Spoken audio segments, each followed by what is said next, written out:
का दावा. आणि म्हणून मी आज निर्णय घेतला. कालपर्यंत मी थांबलो होतो. मी आज निर्णय घेतला या प्रकरणाबाबत शासनानं सीबीआयची चौकशी करावी. उद्या मुख्यमंत्र्यांना संभावी बाळासाहेबांच्या बाबतीमध्ये 2 दिवस याबाबत मी स्वतः माननीय मुख्यमंत्र्यांना भेटून याची सीबीआय चौकशी लावा अशी मागणी मी लेख्यानं करणार आहे. म्हणजे दूध का दूध पाणी का पाणी होऊन जाईल. मग आणि बोलून जावं कोर्टामध्ये न्यायालयामध्ये आणि कोर्टाकडे बसून जाते बघावेत. काय बोलतो आपण थोडं भान पाहिजे. कुठल्या बाकड्यावरती रामदासून झोपला होता तू बघला तू कोण होतास का त्यावेळेला. अरे आम्ही सगळे नेते बाहेर पडल्यानंतर तू आता माझा मालक झाला असता तर तू होतास कोण. काय समज तुझा होता तिथे. हा एक गोष्ट होती तुझ्या बाबत. मला वाटतं बाळासाहेबांचं मृत्यूपत्र झालंय त्याची आपला काय संबंध असावा कदाचित असं मला वाटतंय. आणि मग आपण काय बोलतो थोडं भान ठेवावं. एक गोष्ट आपली मला आपल्याला सांगायची आहे. अनिल परब साहेब तुम्ही वकील आहात. तुम्ही शिकलेले आहात. चंद्रग्रहणाच्या रात्री चंद्रग्रहण ज्याविषयी होती पौर्णिमा होती याविषयी रात्री 12 वाजता आपण कोळीवाड्याच्या स्मशानभूमीमध्ये एक बकरा कापलात का. कारण आपल्यासारखं कोणती माणसं होता असं त्यांचं म्हणणं आहे. बघणाऱ्यांचं म्हणणं असं आहे की अनिल पवार सारखीच व्यक्ती होती. त्यांच्यासोबत एक बिल्डर एक गाडी घेऊन आला होता. त्या गाडीतून एक बकरा घेऊन आला होता.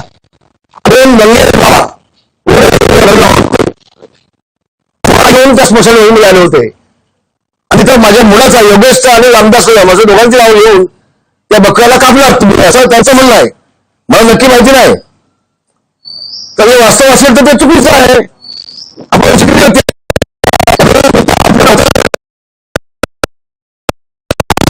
असं करावं. आपण जर खुलासा आपल्याकडे झाला तर सोय जाऊ. कारण आपल्यासारखीच व्यक्ती कोणती होती असं बघणाऱ्याचं म्हणणं आहे. त्याचा खुलासा व्हावा आपल्याकडून अशी माझी आपल्या विनंती आहे. तो सगळं थांबवा. मी नवीन नाही पक्षामध्ये. 50 वर्ष मी मातोश्रीमध्ये काढलेली आहेत. तुम्ही किती वर्ष होते मला माहिती नाही. दंगलीच्या वेळेला पोलिसांनी 2-4 लाठ्या मारल्या तर खूप मी मोठं काम केलं असं आपण आहोत लावून सांगत होतात लोकांना उद्धवजीला. आणि माझं मत असं आहे की याबाबत उद्धवजीने बोलावं स्वतः. मी काल पण ते सांगितलं होतं. माझं उद्धवजीला आव्हान आहे. हे चळे चपाटे चमचे बिमचे हे काय माझ्या विरोधामध्ये पत्रकार प्रसार घेत आहेत. उद्धवजीला माझं आव्हान आहे आपण बोलावं. त्याचं मला नाईलाजानं या सगळ्या घटनेची चौकशी लावावी लागेल. बोला. त्यांनी तुमच्यावरती वैयक्तिक आरोप केला. 1993 साली तुमच्या पत्नीने जाणून घेण्याचा प्रयत्न केला की गाड्याची नार्को टेस्ट करा असं ते म्हणतात. वैयक्तिकरित्या हो माझी तयारी आहे. उद्याही माझी तयारी आहे. आणि त्यातनं सिद्ध होणार आहे तर तुम्हाला काय सजा द्यायची ते पण सांगा. माझी तयारी आहे बिलकुल. त्यावेळेला माझी पत्नी 2 स्टोव होते. स्टोववरती जेवण म्हणून होती खेळला. स्टोवचा खाजगी जी साडी असते त्या साडीला आग लागली पहिल्यांदा. अन्न फडका उडाला आणि त्यावर मी वाचवलं माझ्या पत्नीला. हे हात अजून आहे साक्षीदार. हे जोडलेलं माझ्या हात आहेत. माझ्या पत्नीला मी वाचवले. 6 महिने माझी पत्नी जसलॉकमध्ये होती. 6 महिने मी ऍडमिट होतो तिथे. मी थांबलो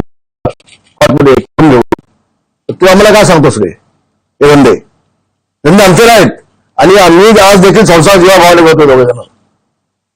तर अशा पद्धतीने तू बदनाम जे केलेस ना याच्यावरती मला दावा टाकेन. याच्यावरती मी पहिल्यांदा कोर्ट न्यायालयात जाईन. याच्यावरती मी मला दावा टाकेन. 100% टाकेन. आता बोला. तुमच्यावरती आरोप केले योगेश दादावरती आरोप केले की आईच्या नावाने बार चालवणारे बाळ नव्हता. हे खोटी अफवा देऊन आमची माघारी करण्याचा प्रयत्न आहे. ऑर्केस्ट्रा होता. ऑर्केस्ट्राचं परमिशन होतं. आणि ज्या शेतीत चालवता त्याच्या अग्निमत होती त्या अग्निमतामध्ये. आणि हे जेव्हा आमच्या लक्षात आलं एखादी मुलगी विक्षिप्त हवा करत होती एवढं कळल्यानंतर आम्ही हॉटेल बंद केलंय. आम्ही इज्जत घेऊन बसलोय. तुमच्यासारखे कोणाच्या बाबतीमध्ये स्मशानामध्ये बक्का कामाची आम्हाला गरज नाहीये. आणि असं तर सांगा. तर हे जे तुम्ही माझ्या पत्नीच्या बाबतीत आज काढले ना, मला दुःख झालंय, वेदना झाल्यात, आणि मी न्यायालयात गेल्याचं वारा नाही. तो दाखवीन मी आता, तो दाखवीन. सर, त्यांनी अब्दुल नुकसानीचा तुमचा दावा करणार आहे ते, आणि त्याची जे पैसे आहेत त्याच्या पूरग्रस्तांना अरे बोललो नाही होती. आपण आता वाटतं, आपण आता बोललो वाटतं, आला वाटतं मी बोललोच या होती की त्यांनी न्यायालयामध्ये जावं, त्याचं स्वागत. पण त्याच्या आधी मी आता या बाबतीत चौकशी लागेल. एक बाळासाहेबांच्या मते एखादा विषय न्यायालयामध्ये जावा हे मला परत नव्हतं कालपर्यंत. हे माझ्या मनाला उचणार नाही. पण जर का तुम्ही अशा पद्धतीने मला खोड ठेवत असाल, त्या डॉक्टरांना खोड ठेवत असाल, तर मला देखील न्यायालयामध्ये जायला लागेलच. न त्याच्या आधी मला चौकशी आणि उद्या आम्हाला पुढे सांगायला कधी होतं तुला कुठल्या बाकड्यावर जवळ होतो, तुला आता काढून झाले, तो दिसत असायला तो दिसला नाही आता. बोला. एक 14 दसरा मेळावे बाळासाहेब गेल्यानंतर झाले. रामदास कदमांना हे आत्ता का आठवलं, पण महानगरपालिका निवडणुका येत आहेत म्हणून त्यांना हे आठवलं असं त्यांचं म्हणणं आहे. उद्या तुम्ही सांगावं ना. बाळासाहेब असं मला बोला, मग बाळासाहेब गेल्यानंतर एकाही मेळामध्ये मला बोलायला दिलं काय ते सांगावं, दाखवावं त्यांनी, दाखवावं ना हिंमत असेल तर. हे वास्तव आहे. इव्हन बाळासाहेब असताना मी कुठे बसायचो, किती नंबरला. बाळासाहेब गेल्यानंतर मला किती नंबर बसवायचे, मग नाव लिहून ते खुर्ची होती. त्या काही जगाला पाहिलंय ना. हिंदी पिक्चर बाळासाहेब 2012ला गेले, त्यानंतर 14ला तुम्हाला मंत्रिपद दिले असंही सांगितलं. 14ला मला मंत्रिपद दिलं, ते लोक हसतील म्हणून नाईलाजाने त्यांना द्यायला लागलं. आणि कुठलं खातं दिलं मला? इन्व्हायरमेंट खातं. हे खातं कधी होतं का? कोणी बघितलं होतं का आतापर्यंत? इथे आपण खातं कोणी बघितलं आतापर्यंत नव्हतं का? काहीतरी मला याला पाहिजे मंत्री म्हणून ते खातं मला दिलं, आणि ते खातं गेलं तर बस. पण त्या खात्यामध्ये मी इतका अभ्यास करून ते खातं उजेडावर आली असं त्यांना वाटलं नव्हतं, त्यांना कळलं नव्हतं. त्या खात्यातही मी अभ्यास करून घेतला आणि महाराष्ट्राला न्याय दिला. प्लास्टिक बिलचा निर्णय घेतला ना मी. तर 14ला दिल्यासाठी तुझ्या नाईला होता म्हणून दिला. पण नंतर तू दिवाकर लावतोय, रामदास कदम माझ्या बाजूला ठेवून अपक्षाला काय घेतलं ते सांगा ना. मग अपक्षांचा या पक्ष वाढवण्यासाठी काय संबंध होता? आणि अनिल भाऊ बोलला कोण बोलला होतं? उद्धव ठाकरे बोलत ना. त्याला दोन प्रश्न आहे, कारण नेहमी अनिल पवार बोलतात, उद्धव ठाकरे का बोलत? उद्धव माझं तेच म्हणतात, उद्धव ठाकरे बोलत ना. काय तुला प्रॉपर्टीचा हिस्सा पण दिला का मातोश्रीमधला? अनिल भाऊला बोलू त्यांना. आणि वास्तव आहे, दिवाकर रावते, रामदास कदम या दोघांच्या अंदाजा पण काढल्यात, मंत्रिपद पण काढलं. कशासाठी? आणि अपक्षाला घेता तुम्ही काय योगदान होतं अपक्षांचा? आणि हेलिकॉप्टर पाठवून तुम्ही अपक्षाला आणलीत, बोलवलीत. वा रे वा. बाळासाहेब असते तर रामदास कदम साहेब असते, तर रामदास कदम दिवाकर रावते दोघे मंत्रिमंडळामध्ये असते. तुम्हाला टार्गेट तुमच्याकडे काही अशा गोष्टी आहेत ज्यांच्यात अडचणी वाढू शकतात? अहो मीच काय, माझा मुलगा विधिमंडळामध्ये गेला. हा फोटो घे, तुझा माणूस आहे, दे राजीनामा. हा फोटो घे, तुझा माणूस आहे, दे राजीनामा. बाळासाहेब ठाकरेंच्या मृत्यूपत्राबाबत जयदेव ठाकरेंनी देखील आक्षेप घेतले होते, कोर्टात देखील गेले होते. आपण देखील त्यावर आक्षेप घेतला. नेमकं काय या मी अजून आक्षेप घेतला नाही. तुम्ही चुकीचं बोलताय, माझ्या तोंडात मी घालताय. अजून मी आक्षेप घेतला नाही. माझ्या तोंडात चुकीचं घालून मला तुम्ही प्रश्न विचारताय, तर आपल्या शब्दपर्यंत मागे घ्या. योग्य बोलणार मी योग्य ते बोलणार आहे. राज ठाकरे आणि उद्धव ठाकरे एकत्र येणार जर असल्यामुळे का जयदेवने त्यावेळेला आक्षेप घेतलं होतं, तर आपल्याला बघायला लागेल काय झालं ते नेमकं. त्यात वास्तव काय ते बघायला लागेल. ते शासनाने पत्र देईन, याची माहिती घ्या. बोल ना काय अडचण आहे? राज ठाकरे आणि उद्धव ठाकरे एकत्र येणार असल्यामुळे निवडणुकीच्या पार्श्वभूमीवर बाळासाहेब ठाकरे यांच्या मृत्यूपत्राबाबत किंवा 2 दिवस मृतदेह बाहेर ठेवला असं आपण म्हटलं. हा जो काय शिंदे बाहेर ठेवलेला नव्हता, बाहेर ठेवला नव्हता. शिंदे गटाचा सुकळा साहेब होणार आहे की उद्धव ठाकरेंचा महाराष्ट्र झालाय, एवढं सुकळा साहेब झालाय, काय शिल्लक नाही. आणि ज्या मराठी माणसाला 30 वर्षामध्ये मुंबईच्या बाहेर ज्या उद्धव ठाकरेंनी घालवलाय, तो मराठी माणूस या उद्धव ठाकरेचा सुकळा साहेब घालायला मी विश्वासाला बोलतोय. काय केलं मराठी माणसासाठी? ज्या शिवसेना प्रमुखांनी मराठी माणसाच्या न्यायासाठी झगडणारी शिवसेना या घोषवाक्यांनी शिवसेना जन्म दिला, 30 वर्ष तुझ्या हातामध्ये महानगरपालिका होती, 30 वर्षामध्ये तू मराठी माणसासाठी काय केलं याचं मोठं उत्तर दे. आणि मग कोणाचा चुकला असा बोलायला काय बोला. त्यांनी असे आरोप केलेत का एकनाथ शिंदेने जेव्हा बंद केला होता तेव्हा तुम्ही अनेक चॅनल फोटो दिले होते का उद्धव ठाकरेंची साथ मी कधीच सोडणार नाही आणि आज मात्र एकनाथ शिंदे बरोबर. मी असं कधी बोललो नाही. मी त्यावेळेला ढसासा घडलोय आणि मी महाराष्ट्राने पाहिलंय. चमचा बोलणार कोण आहे? बोलले उद्धव ठाकरे बोलू येत ना, बोलू येत ना. आणि म्हणून उद्याच्या सोमवारी मी स्वतः मुख्यमंत्र्याला भेटेन. मी याबाबत सगळी चौकशी व्हावी, सीबीआयची चौकशी लावा, तेही पाहिन.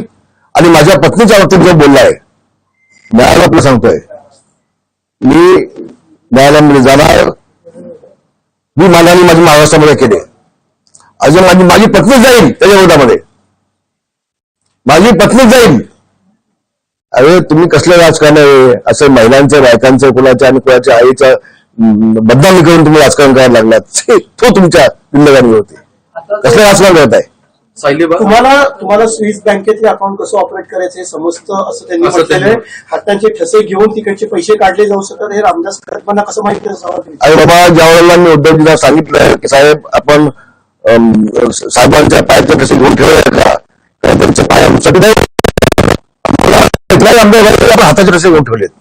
उद्धवजी मला बोललेत, उद्धवजी मला याला काय माहितीये का, हा आता पत्रकार याला काय माहितीये. आणि म्हणून मी काल म्हटलं की दोघांची इंटरेस्ट व्हावी, इंटरेस्ट व्हावी ना. त्यांचं तेच म्हणणं आहे, ते ठसे नव्हते, ते मोल्ड्स होते आणि तेच मोल्ड्स वर्षावरती देखील होते आणि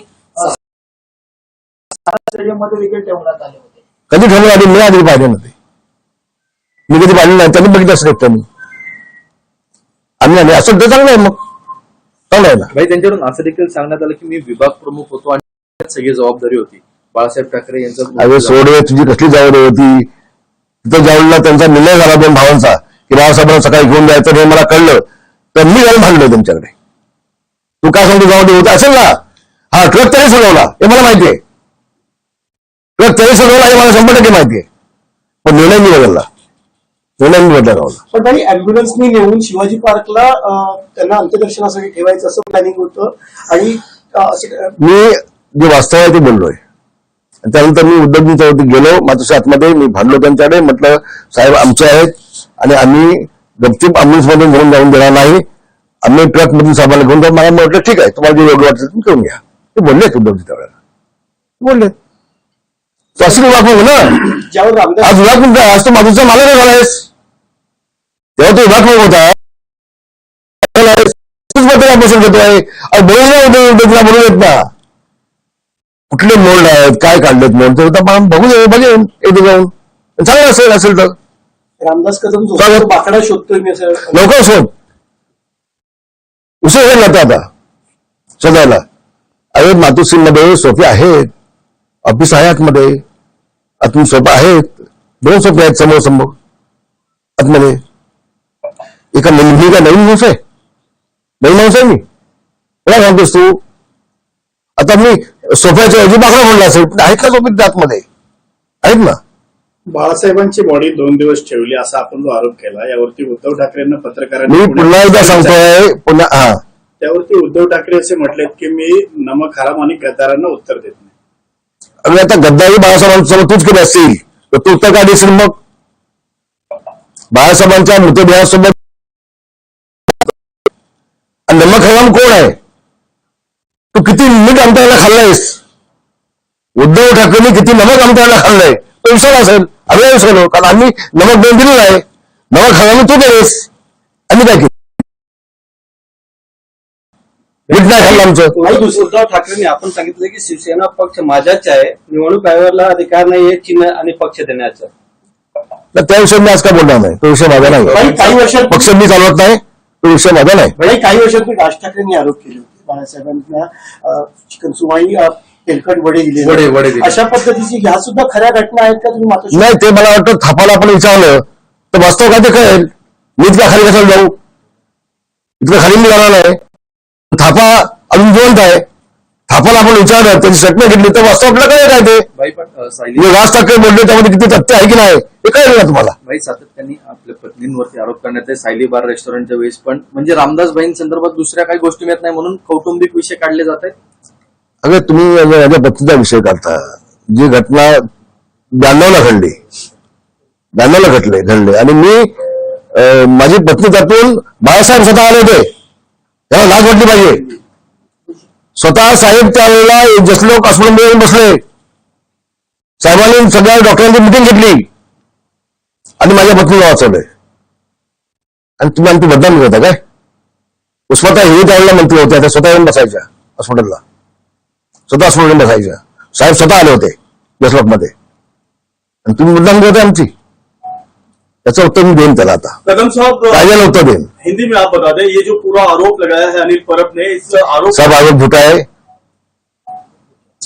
वो बोलते हैं मैं मानने का दावा डालूंगा, पैसा मिलेगा मुझे, मैं बांटूंगा. तो उनके पास करने का पैसा तो बहुत है ना, और उनको मालूम नहीं वो केवल की मैंने जांच लगाई है अभी. अनेक लोगों के साथ कहा कितने कितने पार्टनर है, उसके पिताजी के नाम पे, उसके बहन के नाम पे, उसके नाम पे, वो सबकी जांच मैंने लगाई है. उसको अभी तो पता नहीं है. तो पैसा बहुत उसके पास है, तो पैसा मिलने की पेट में जाता है, 12 है वो. अच्छी बात है. दो सवाल है, एक तो किन आधार पर आप यह आरोप लगा रहे हैं कि 2 दिनों तक संभवतः उनका शव रखा? देखिए जो डॉक्टर बाला साहब के ऊपर उस वक्त वो जांच कर रहे थे, वो डॉक्टर ने मुझे खुद बताया कि कदम साहब उस टाइम ऐसा ऐसा हो गया. हम लोग बोल रहे हैं कि आप जारी कर लो, लेकिन नहीं हुआ 2 दिन. वो डॉक्टर ने मुझे बताया, मैंने बोल दिया. आपने तो ये क्या मेरा खुद का बयान नहीं ना, मैंने तो वो लोग डॉक्टर को पूछना चाहिए ऐसा क्यों बोला भाई, बोलना चाहिए, पूछना चाहिए. अकल छोड़ो, अभी मैं इसकी जांच करने के लिए लाऊंगा, सीबीआई की जांच होनी चाहिए. दूध का पानी का पानी हो जाएगा तो ये वहां से कोर्ट में जाके क्या होते हैं मैं देख लूंगा, देख लूंगा ना. सीएम साहब को पत्र भी लिखने वाला भी तो खुद जाके मिलूंगा, मैं खुद जाके मिलूंगा. सर, इसमें एक इम्पोर्टेंट बात यूपीटी के नेता हाईलाइट कर रहे हैं कि ये मामला अभी क्यों उठाया जा रहा है, जबकि उनकी डेथ हुए 12-13 सालों में. तो जब मेरी पत्नी का 93 में हुआ था तो अभी क्यों निकाला उसने? वो जो वाकया हुआ था वो 93 में हुआ था, 92 में हुआ था. ये तो 10 साल हुए अभी, तो 40 साल पहले की बात. अब तो तू था जब भी देखने को गांव में क्या हुआ था, अनुभव था जब ये गांव में खेड़ में उस वक्त गाड़ी भी नहीं थी मेरे पास. मेरे मिसेस को मुंबई में लाने के लिए उस वक्त गाड़ी भी नहीं थी. क्या किया मेरे जान को मालूम है. तो क्या बोल रहा है, नमक चढ़ाया है हमें जख्म के ऊपर.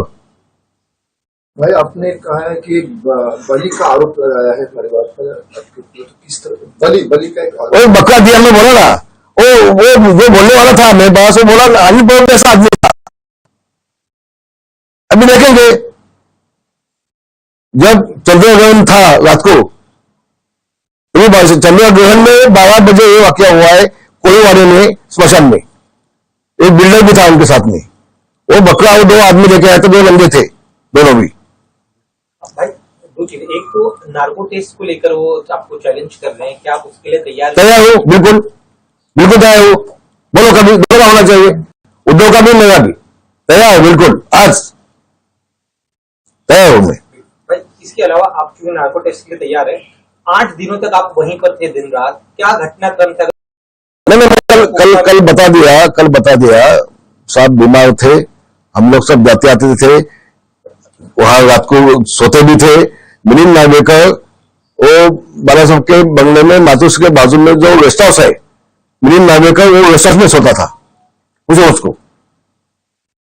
और वो बेचारा भी सुबह घर में जाके वापस आता था. ये वाकया है, इसको क्या बताए.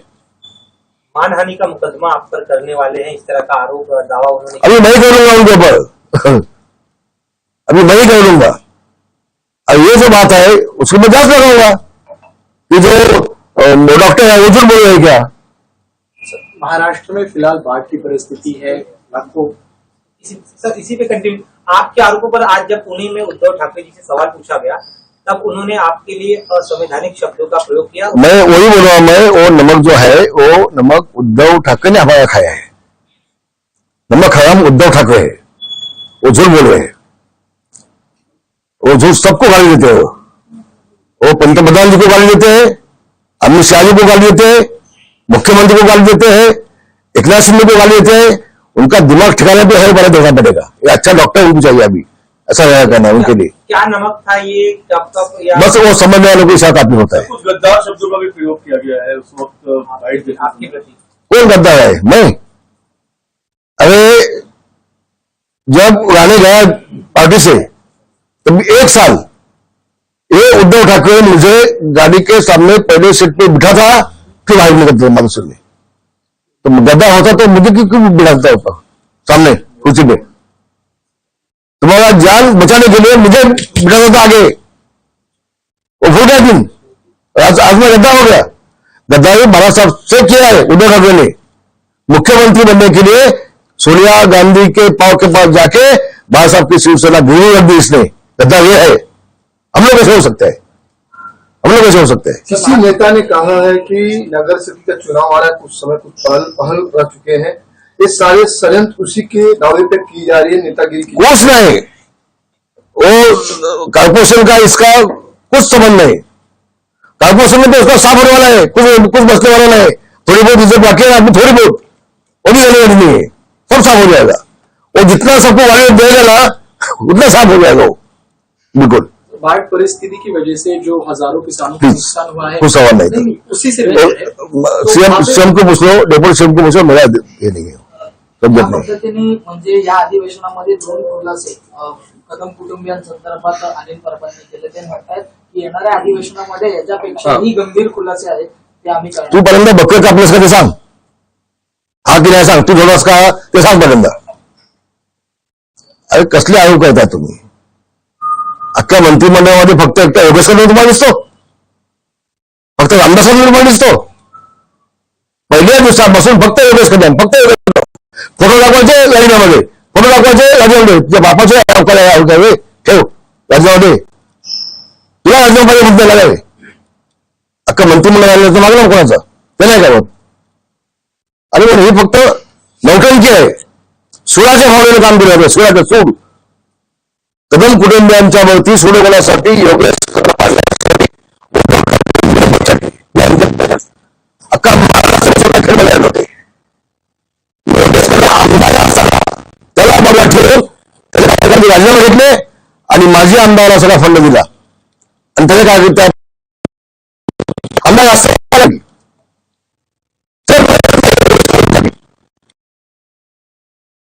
राज्यमंत्री झाला, त्यांच्या नाकावर ठिचून ते त्याला सर्व होत नाही. सोळाच्या भावनेनं योगेश कदमच्या पाठी पडलेत ते विधिमंडळामध्ये.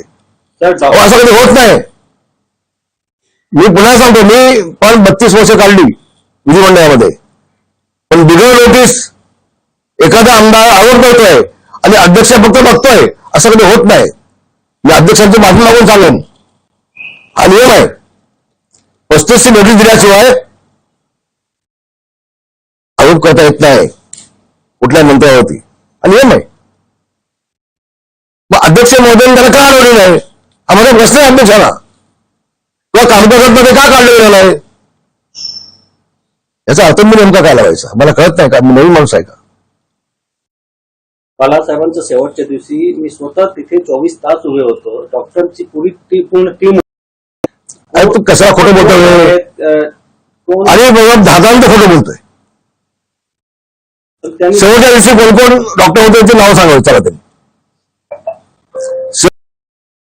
त्याची नावं जाहीर करून टाकावी. चला, त्यांनी डॉक्टरचे नाव विचारले. डॉक्टरांची नावं त्यांनी सांगावी. तो होता डॉक्टर होतो, नाव सांगावे. भाई क्या इस संदर्भ में आप नहीं बात, के मंच पे उनके सामने आपने ये बात रखी थी? नहीं बातचीत नहीं हुई, बातचीत नहीं. धन्यवाद. सर, उन्होंने एक सवाल ये भी कहा कि एकनाथ शिंदे जी क्यों चुप हैं, उनको बोलना चाहिए. रामदास कदम जी के इस आरोपों पर, बाला साहेब के आरोपों पर शिंदे जी क्यों चुप है, उनका ये भी कहना. उद्धव ठाकरे चुप क्यों है? उद्धव ठाकरे चुप क्यों है?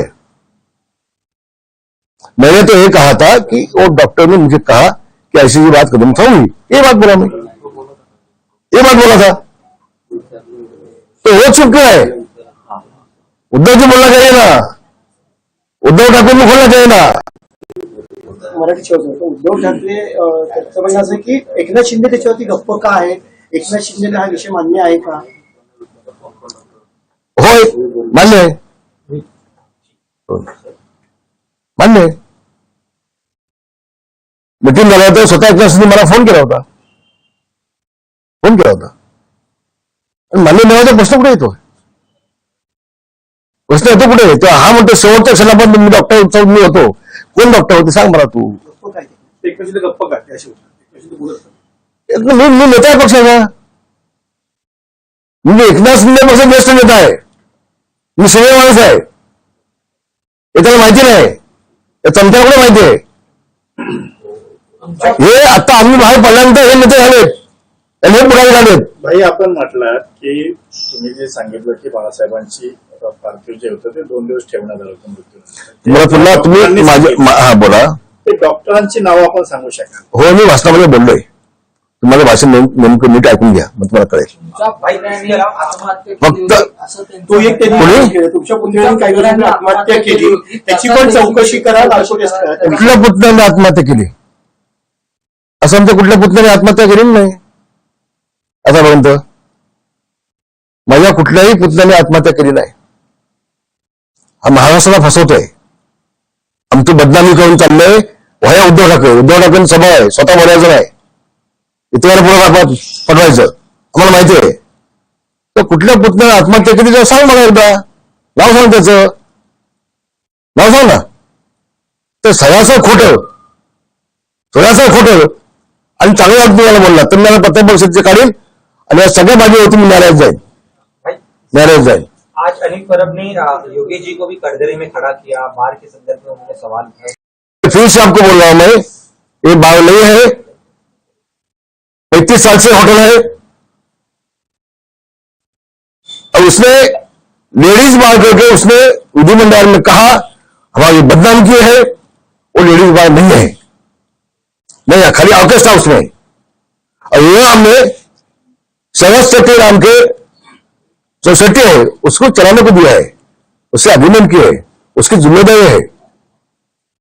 तो जब मुझे पता चला कि एक उसने एफआईआर में लिखा है, एक कोई लड़की अलग तरह से हवा उसका था, हमने इमीडिएट उसको नोटिस दिया, होटल से उसको निकाल दिया, होटल को लॉक भी लगा दिया. हम लोग लेडी बार के माध्यम से पैसा खाने वाले लोग नहीं है, भगवान ने हमें बहुत कुछ दिया है. वो खाली हम लोग को बदनामी. कल भी उद्धव साहब ने भाषण किया दसरा में, उसमें भी उसने एक लफ्ज निकाला कि मंत्री के मां के नाम पे लेडीज बार है. नहीं है, गलत बोल रहे हैं उद्धव जी भी, झूठ बोल रहे हैं, हमारे बदनाम कर रहे हैं. और उसका जवाब मैंने उसी वक्त दिया है, 3-4 टाइम पत्रकार परिषद लेके भी जवाब दिया है. लेकिन कैसा होता है, अगर सोने वाला है ना उसको जगह कर सकते हैं, तो सोने का बहाना किया है उसको आप नहीं बना सकते, वैसे उनकी बात है. काही शेवटचा प्रश्न की त्यांची भाषा एवढी घसरली, भाडकाऊ वगैरे सारखे शब्द त्यांनी वापरले, दलाली पण वापरला. अशा पद्धतीची भाषा घसरली. भाड कुणी खाल्ली हे आता माणसं माहिती आहे ना, आणि इष्टने काढली मातोश्रीमध्ये.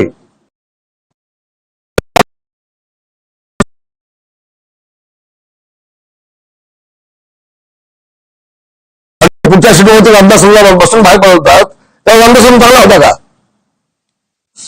तो चांगला होता रामदास. एका नेत्याला कसं संपवायचा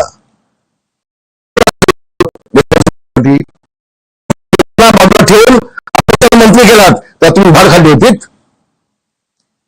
या पक्षाला. याचे उत्तर द्या ना महाराष्ट्राला. इतक्या खालच्या भाषेमध्ये मला बोलण्याचं